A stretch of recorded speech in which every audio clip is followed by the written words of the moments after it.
The biggest criticism it received from magazines was that it was simply outdated, and that this was a style of game from the 1980s, not something you'd expect people to play in 1989.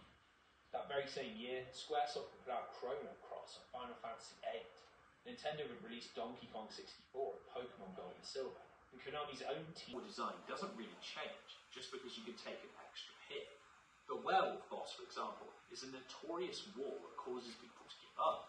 He leaps all over the screen, attacking from all manner of angles, with about 5 unique moves that all have to be dodged in a different way. Simply being able to take an additional hit doesn't really make a difference, as if you can't work out its pattern and then execute it. Trapped in a vortex, which requires you to predict the attacks he's going to do in order to survive. To make the modern comparison, it's like the bosses from Elden Ring. If you don't know what you're doing and how the mechanics work, it doesn't matter how much health or armor you have or how much damage you do. They are quite literally impossible. The game is designed for you to spend a long time stuck, learning the nuances of the fight and eventually landing that perfect attempt. The issue is that while Dark Souls and Elden Ring cleverly augment this approach to boss design with RPG mechanics. So here we're going to jump around the timeline a bit and cover another strange side project, Castlevania Chronicles, which released in both for a completely new platform and released in Japan in the early 90s, the Sharp X68000. This was a home computer system, an experience that you couldn't get at the arcade, something designed specifically for the X68000's impressive hardware. The idea they settled on was a complete remake of the first Castlevania, and a small team led by Hideo Ueda, who had previously worked on titles like Breakfast and Wednesday, was put together to make it a reality. Now on the surface, this is really a pretty comprehensive remake, and you can tell right away that every single ounce of the X68000's advanced specs would be used.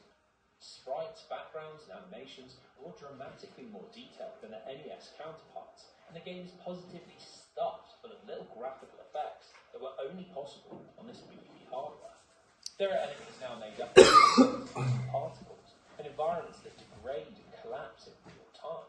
Slowdown is a thing of the past, and every level pops with a depth of colour that Nintendo couldn't even come close to. But 1993, which is only 3 years after Castlevania 3's release, it is a fantastic looking and sounding game that must have made the X68000 owners very pleased with their purchase.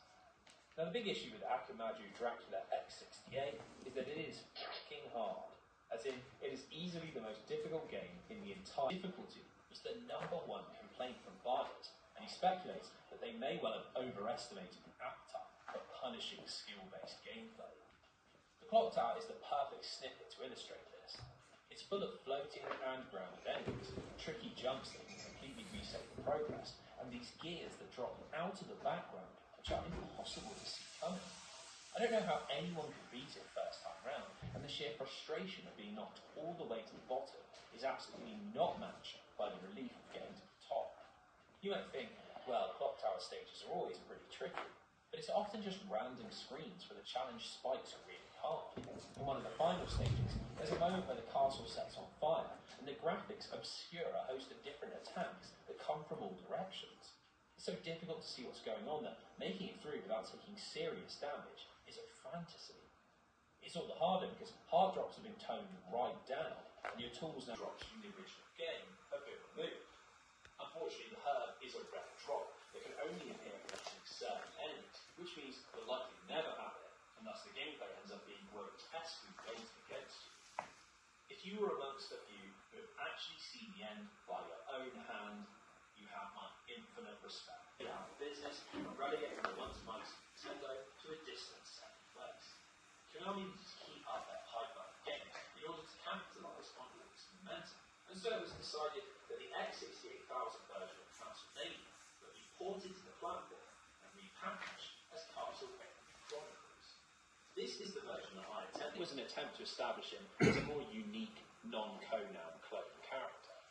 The high-quality sprite-based cutscenes from the start and end of the game have also been reworked into late 90s 3D. Both look pretty rad, nailing that janky PlayStation aesthetic, although they're unfortunately so short that they don't leave a huge impact